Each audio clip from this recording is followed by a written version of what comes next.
plans. Priet Castle basement. I miss Harry already.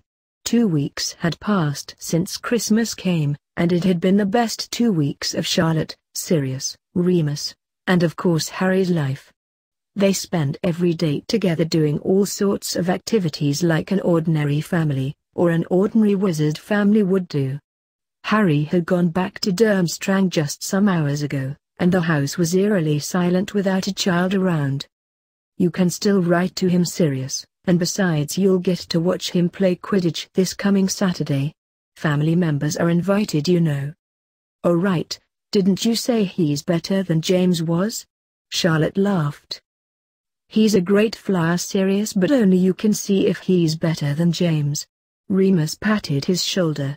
So what is this place, Charlotte? Seems like it's not just the basement. Charlotte had brought the two men down to her own little hideaway when her visions needed more information or sense. One moment. She pulled out a gold key with a crescent moon design for the bow, and it had a skull engraved on the shank. Once the door was unlocked, she let them see inside. It was a room almost like you'd see in a gypsy fortune-telling house. It was a bit fancier than Trelawney's rooms though, including the large crystal ball on a circular table in the middle. Torches were all around, but only some lit up when they entered the room. There were even red and purple curtains all over covering up bookshelves and pictures. There was even a mobile on the ceiling, decorated with gold stars and one silver moon in the middle, which was odd. That mobile is actually a family heirloom. It's worth its weight in gold and silver if not more, because it was made by the first seer of the Priet line for their first child. She uncovered a painting, an old painting that didn't move but the color looked fresh. The woman had fair olive skin and mahogany brown hair, chocolate brown eyes that glimmered even in the painting, and she wore a pendant made of gold with a pearly white crescent moon on the front and 2 diamonds underneath. Is that her? Yes, Lady Amaryl Crescentia Priet from 6 centuries ago. She wasn't born a Priet, but she married the first Lord Caesar Priet, and her firstborn son and daughter had the seer gift.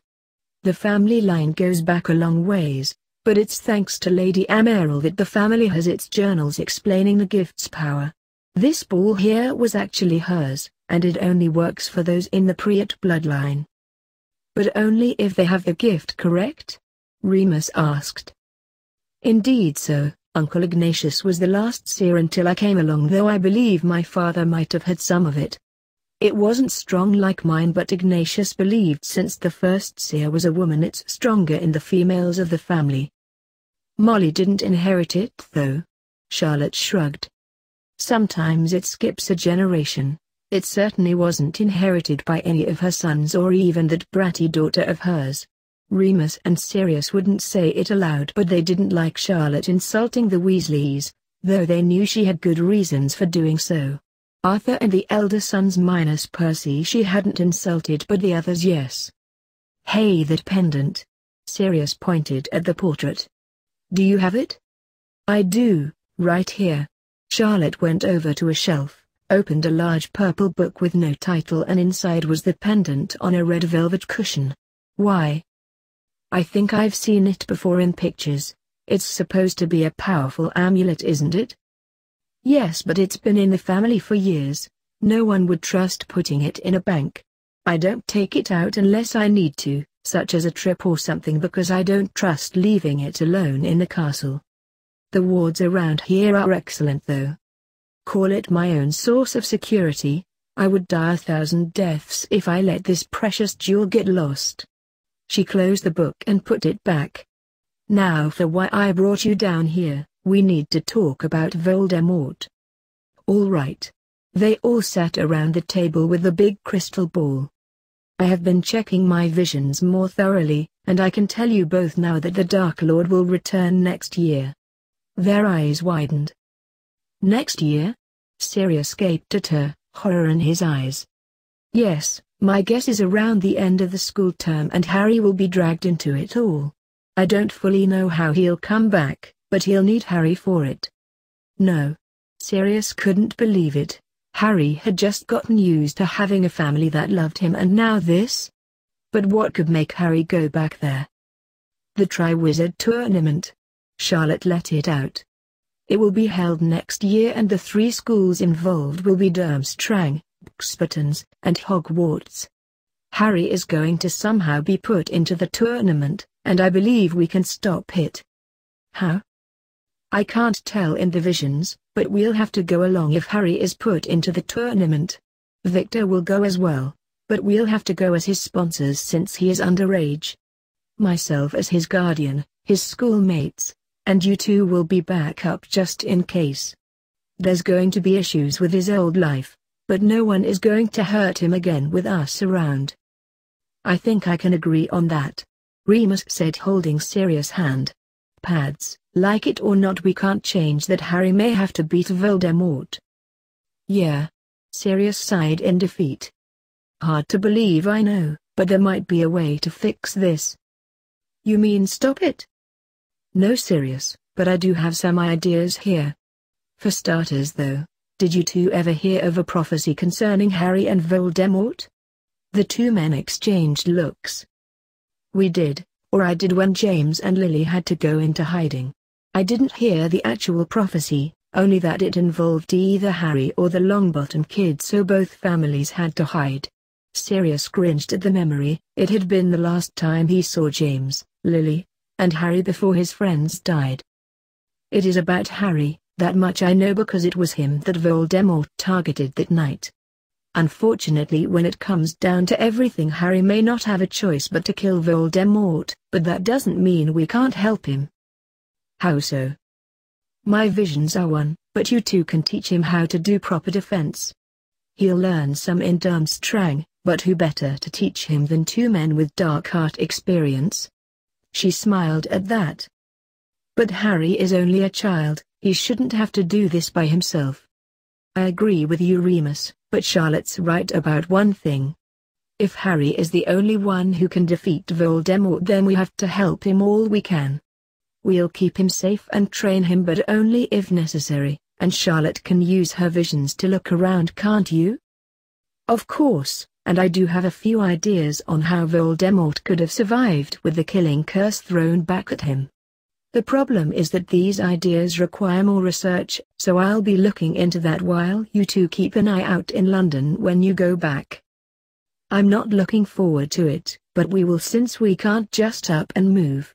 Charlotte. I don't know how to thank you for what you've done for my godson so far. You can thank me by being a good godfather to Harry, and helping him through this with me. I will. But did you have to let the Dursleys off so easily? Paying them to leave, and keep quiet. They should have gone to jail for what they'd done to Harry. Oh, don't worry about that. Charlotte gave an evil smirk. They should be picked up anytime now. They looked at her with confusion. A little something I like to call magic money. She summoned a briefcase and opened it. Inside was filled with £1.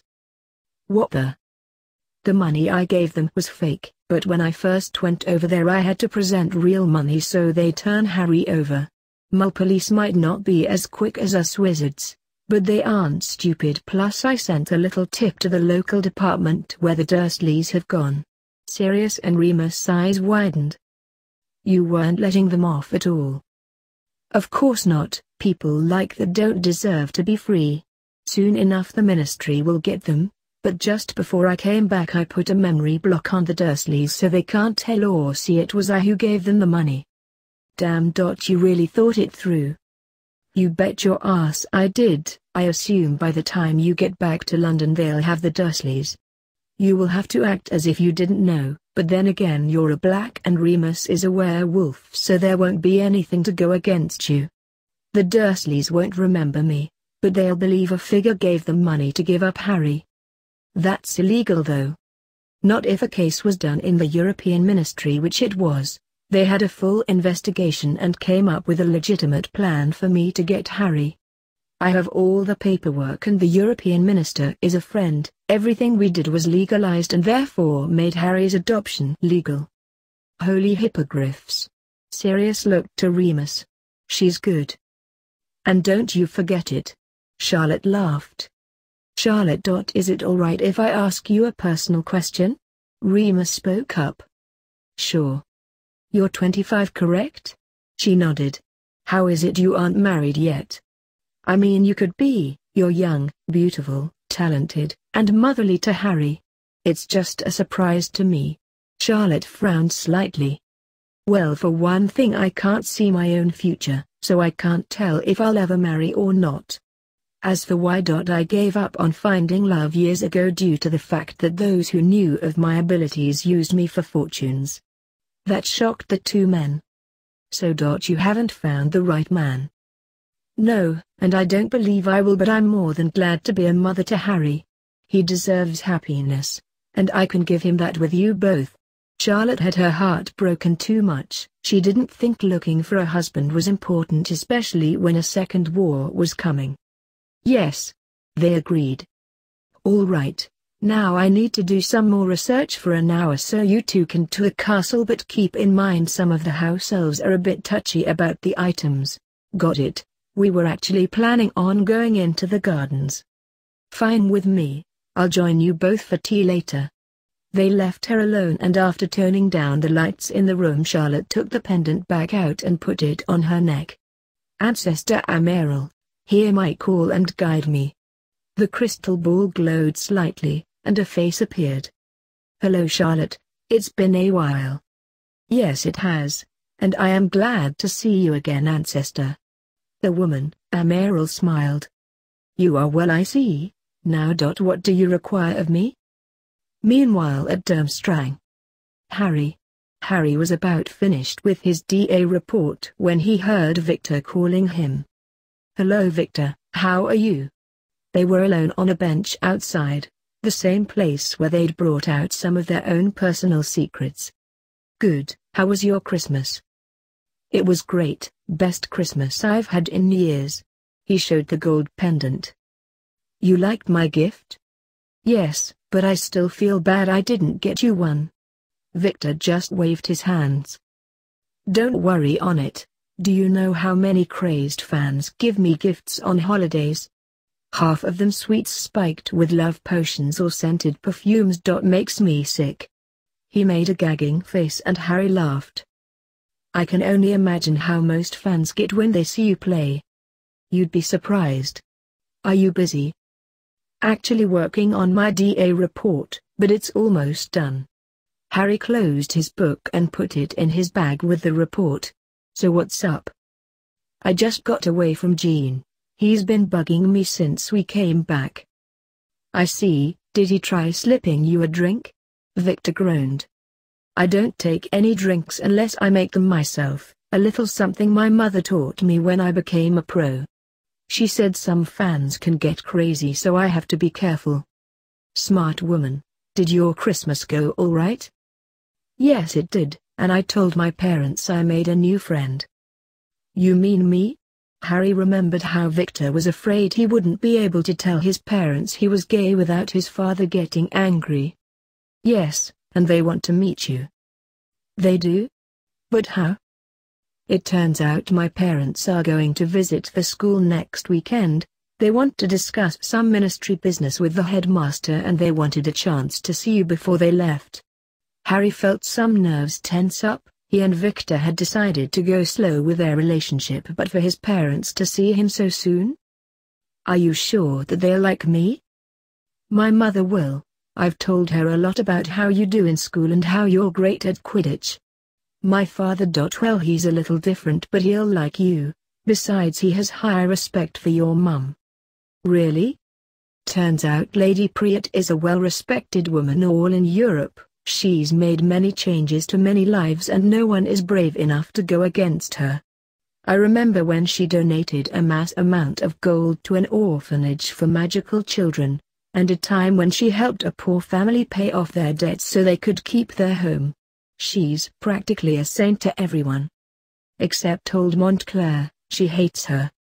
Old flames. Oh well, but I can say that everyone in the ministry knows your mum. I'll bet some of them are surprised that she'd adopted you. Yeah, she told me about that over break.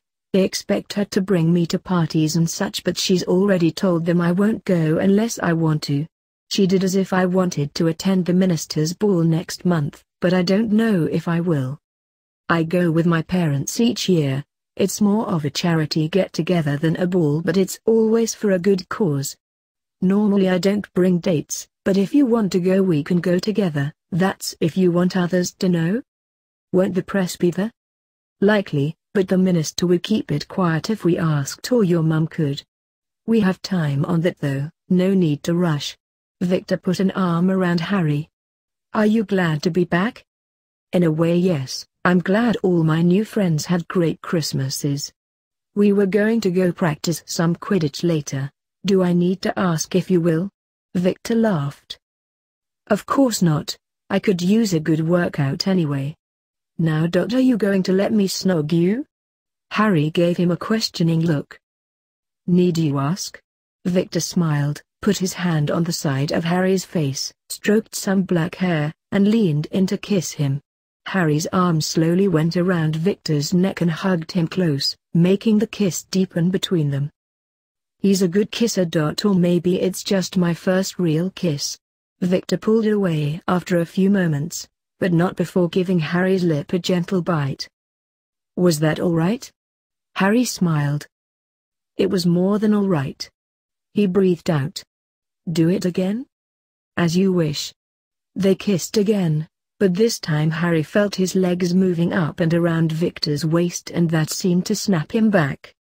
Victor. Wait. Harry let go. I'm sorry Harry, that was too much. He touched Harry's arm. No. No it wasn't, I just didn't want to go too fast. You know how I said? We go slowly, that's all for now. Harry, I do care about you. I know you've been hurt, but if you feel like I'm going over the limit then tell me. I don't want to hurt you. You won't. I know you won't. I just. I don't know Victor, I'm still having some trust issues. I would be surprised if you weren't. It's understandable. You just need time. Harry was glad Victor was trying to understand. He couldn't help but feel it wasn't going to last though. What if Victor tired of him? Yeah. Hey, why don't we just head back? I'm sure the others will wonder where we are. Took the words right out of my mouth. Come. Harry grabbed his bag and followed Victor back into the school. Gerald, Devon, Nikolai, and Max were all waiting, and they smiled seeing the two. Hey guys, up for some Quidditch? Max asked. Yeah, let's change. Harry felt that he should probably tell the others more about his old life, but he wouldn't say anything just yet. He didn't know what they would think if he told them, but he didn't like keeping too many secrets about himself. I'll tell them one day, I have to, but only when the time is right.